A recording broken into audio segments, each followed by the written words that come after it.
Naona pasitwetu huko.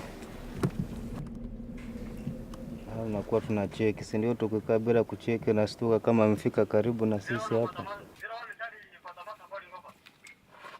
Kama unachelewa na stuka hata unatupia yenye guruneti.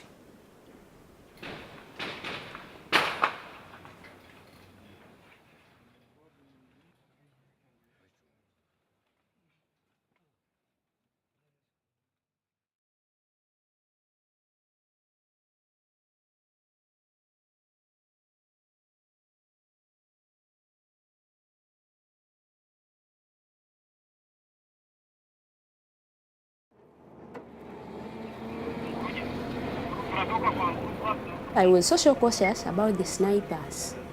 As I was moving on my gun, I was so steady. I could keep looking around, watching the snipers.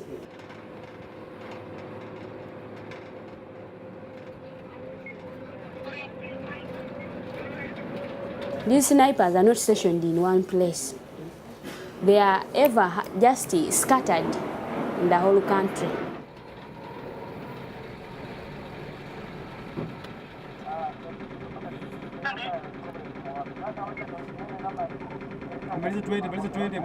After my training, I never went for any battle.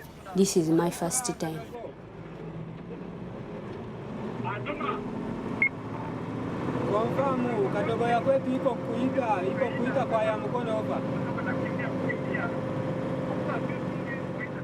I wasn't scared. If it's your time, it does not matter whether you're in Uganda, whether you're in Mogadishu, anywhere, it can happen to you. Is it trauma?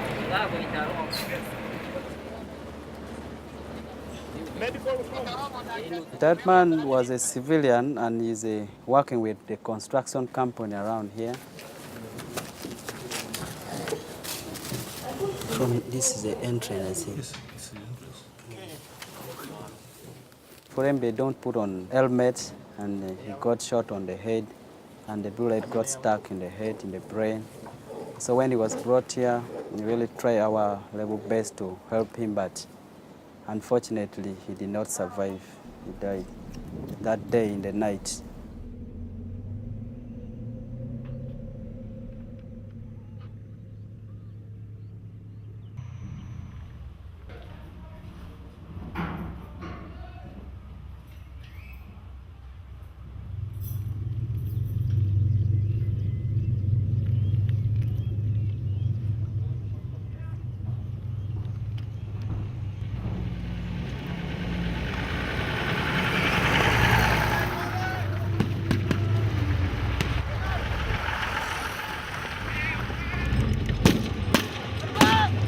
Al-Shabaab sometimes use civilians as a shield. We try as much as possible to limit civilian casualties. You cannot really say you will not harm civilians, but the most important thing now is the army now to take responsibility of the casualties. Why are you here? Why are you here? I want to go to Somalia because those people are insecure. I want to go for peacekeeping. I want to be a peacekeeper. Seeing me with a gun doesn't necessarily mean that I'm going to kill someone I come across. It is for self-defense, for my protection and also for their protection.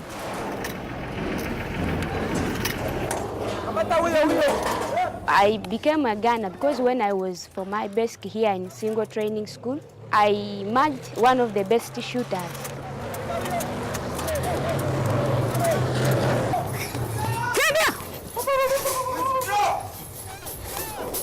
What's wrong with John? John, what happened? John, can you talk to me? Hey, John. Hey, John. Oh, I grew up in the war zone area. So I saw how people were suffering during the insurgency in northern Uganda for about 24 years. So I've been one of the victims. Oh, he was shot here. It's all right. You're gonna be fine, eh? Okay, John? John, can you talk to me? I thought it wise maybe I also come and join hand together with my colleagues, and we serve the nation in military and other nation, because I don't want to see people suffering from due to insurgency, terrorism. Let's go! Let's go! Let's go! Get in! With the training that we're getting here, I know we're going to acquire the skill and we're going to use it there. With time, we shall get used to the situation. If you are going too fast, maybe somebody from the other section is going to see you there. Boom, boom, because he will be afraid. Boom, boom. Yes. One of you, boom, on the floor. It was okay. It was okay. This kind of training must have a lot of drill. But for the first time, it was good. It was good. Okay. Continue like this. Good. Basic training, it's a different thing. And it is so hectic. You have to tighten your bums.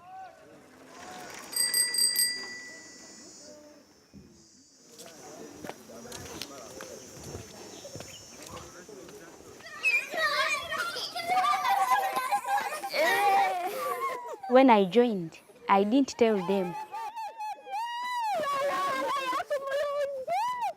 They came to learn about it as they were seeing I'm missing from them. I was not going to check on them. That's when they came to realize that I joined. God bless you. Welcome back. God bless you.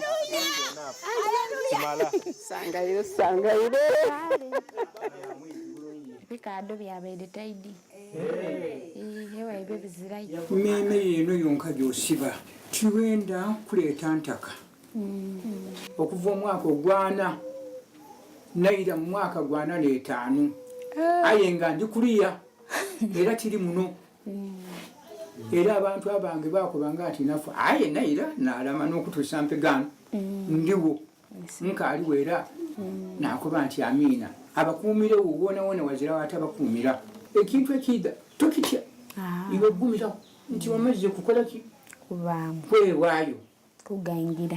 Kugaingira ezira kyotya.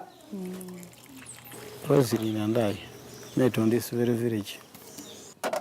I fell in love with her in 2004. Unfortunately, in 2005, I lost my job. I have not discovered anything bad about her. Otherwise, given the nature of their job, you can fear somebody of a ranking officer can easily entice those women into those sexual acts.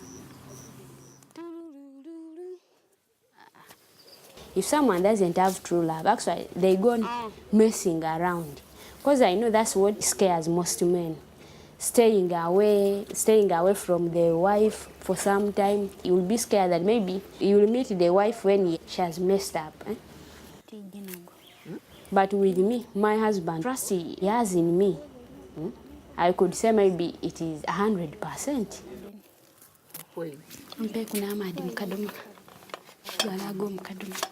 I also don't feel so much good because I'm ever away. Even my children, they need parental care. We faced a financial crisis, so I had to go and look for work. Because the work I was doing, I was just volunteering. I was not getting anything, so I decided to join UPDF, where I started getting salary.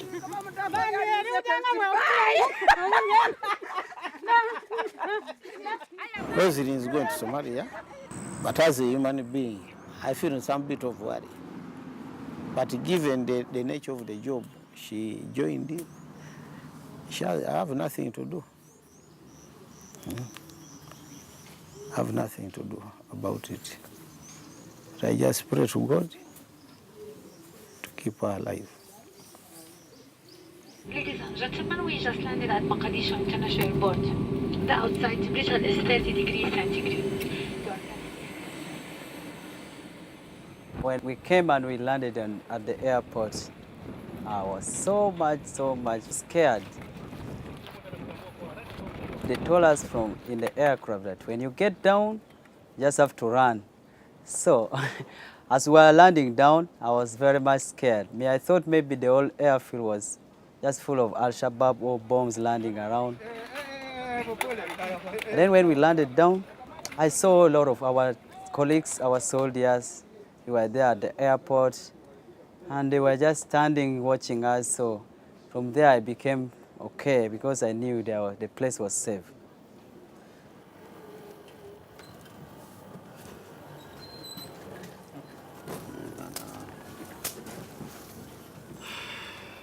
Tunataka kutoa dressing hii tuweke ingine.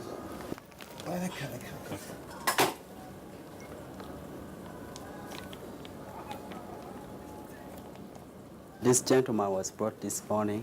He got a bomb blast. She has multiple wounds. Every day we change the dressing and we keep on giving him injection as prescribed by the doctor, antibiotic and painkiller. We've seen that there is an injury to the spinal cord. It will be the doctor's decision to decide where we can manage him from here or he may be referred to Nairobi. Sasa wale Al-Shabaab walikuja kutupiga marisasi kama saa 3:30. Kutupiga maombi matatu. Wakazipiga ndani ya kroti. Wakapiga na marisasi. Sasa hivi kwa haraka alafu wakaendelea wakapiga kama minota 30 wakimbia. This is my first deployment outside Uganda. Well proud to be here and serve our soldiers, the UPDF troops and the Burundi soldiers. I feel happy about that really.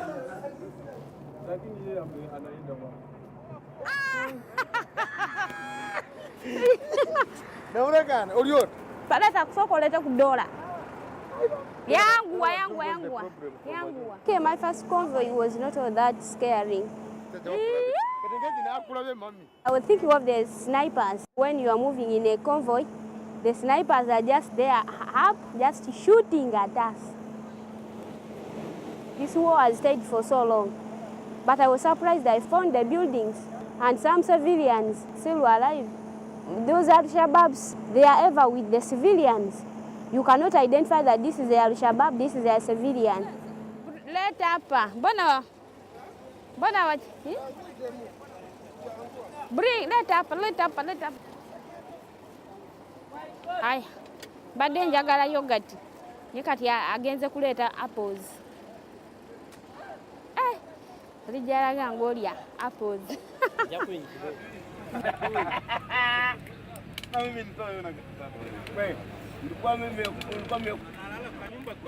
Sometime back, Army used to be for men only, but I praise Uganda because there is gender equality.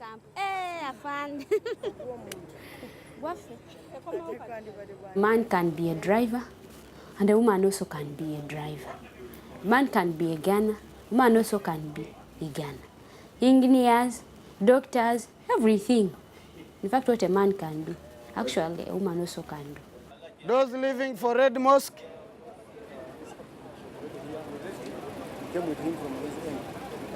As a soldier, you don't need to have that fear. When you are going for a front line, you need to forget all about the fear. Because they normally say there is no retreat and no surrender. So all that fear, you have to forget about it when you are going for a mission.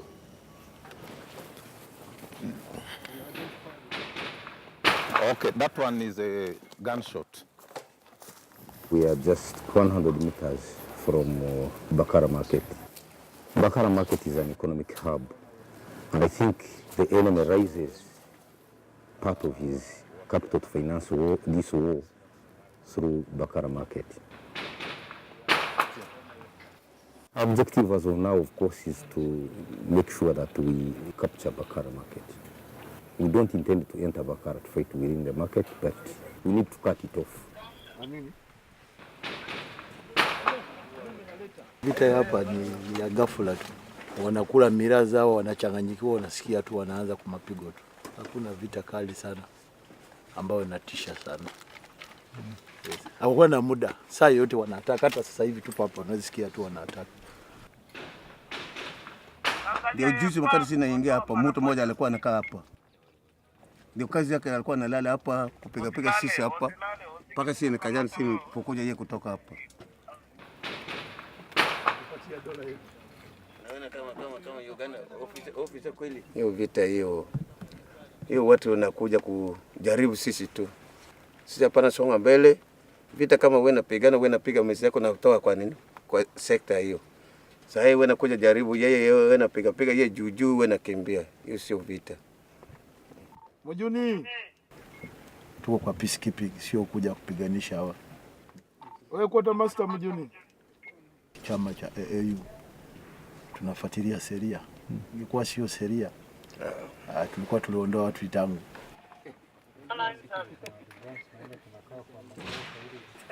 Wewe unapenda hii open sushi unasema. Iko na viatu hata.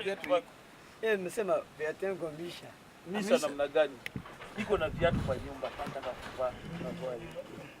Kama risabu kama mpanda kwa Hormuz ambaye kwa silaha kama hii piki hizi abani huwezi kusonga mbele.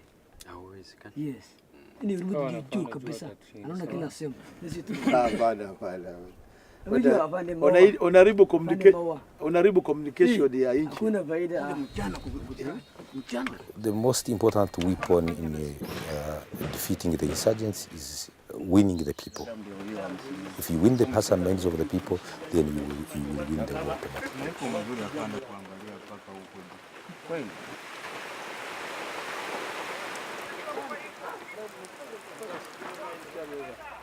This war here is different because in the region, the East African region, we have been fighting in the jungles.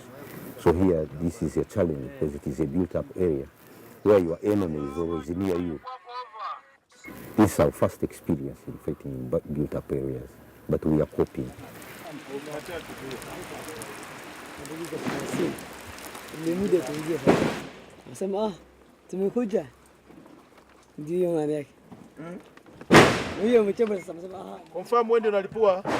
At the moment, we are only 2 countries deployed to fight Al-Shabaab here in Somalia.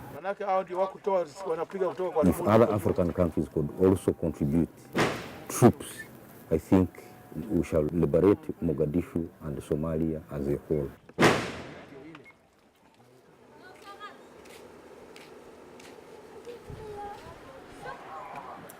Drying and also scrubbing it inside more and more. This kid was brought in around 4 months ago with the gunshot wounds in the pelvis areas around the waist. Mustafa was hit from here. This is the entrance of the bullet. It got out. That's why he has 2 wounds. So the whole of the pelvic bones we are just destroyed. So we are moving the second bullet.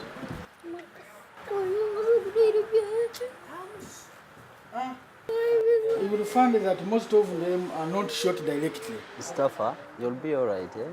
Somali children don't mind about bullets. For them, they don't mind. They continue playing football and doing their other work they may wish. They don't mind about bullets. It's not like any other countries. The moment you hear a bullet, you hide yourself in the house. It is not the case here in Somalia. They continue with their work. So now let's go.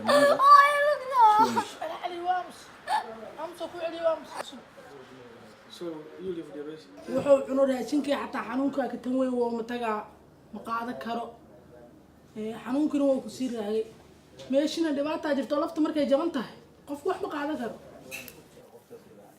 raab ma joogna xaafadayna waa soo qaxna waxba ma haysano macnaa dad oo iska masaakiinana xaafadayna waa ka nimid intan waxa u nimid in la caawiyo raashinkii wixina ma haysano ma heli karno maxaa sameeyaa wax alla keeno waaye ma ka qaadi kari habeen iyo maalin saasa u korooya waxba ma ka qaadi kari laakiin annaka waxaa naga sii daran dadka gobolada shabaabka xoolihii ka qaateen ay ka soo carareen annakiyaa wixii yaraan soo helna aan sadaqo ka sii bixinaynaa qofka naga sii tabarir caaw dabka loo shidaa lagu kaalmeynaa hebel muxuu haystaa camal qofkan waa ka liita camal anoo waxaan arkay subaxii aan quraacan 3 beri aan quraacan qadaynin lacag yaroo wato qof iga liita intaan arkay meel meeshaan ku arkay aan siiyay nin qaawan oo ilmo yar wato hooyadood waa dhimatay aad calaada halkan loogu jiray shabaab habeenkii caadiyan qayladooda u maqlaynay intay dadka loogu dilaayeen waa cararaynay isgoyska inta noo soo istaagana la cararay dadka inta ku dilaan anka naaga soo qaadi jirnay shacabka waxba galabsanin wadadan jidka marayaan bakaara galayaan in halkaas leef wala saarnaa jiro inta hadoo ku dhinta anaka soo qaadi jirnay ciidanka soo qaadi jiray dhibaato badan meeshan ka soo martay intaan yar hadda Uganda iyo Soomaaliya inta Israaciil la fogeeyay aan nabad aragnaan ku irin nabad nooma oolin nolosha aad u liidata ma wax shaqo oo nolol maalmeedkayga iga maxrajaadan gadan waxaan aragnaa madaxa dad qof la soo gooyo inta iridna loo soo dhigo taleefana loo soo diro hadii aadan hawshaad ku jirtiin jaadkay waxa gadaysiin aadan ka bixina saasa qoorta leeyahay gooyaha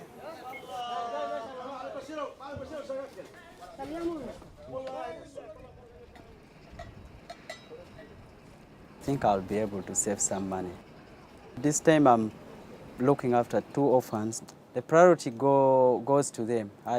When I get the money, I pay their school fee, and if there is any balance, I may get a plot of land for myself, for my future. Hello, Dennis. I'm Afande Desire calling. I've just been told that Isaac's situation and that there is no improvement. You're planning to take him also to the church. My sick brother, they told me they are going to take him out from the hospital and then they take him to church. I'm concerned because I'm even the one who has been paying fees for him. He had a mental problem. I left Uganda hoping that maybe there will be an improvement, but calling the sister, she has told me there is no improvement. So now she's suggesting to take him to the church of born agains and they pray for him.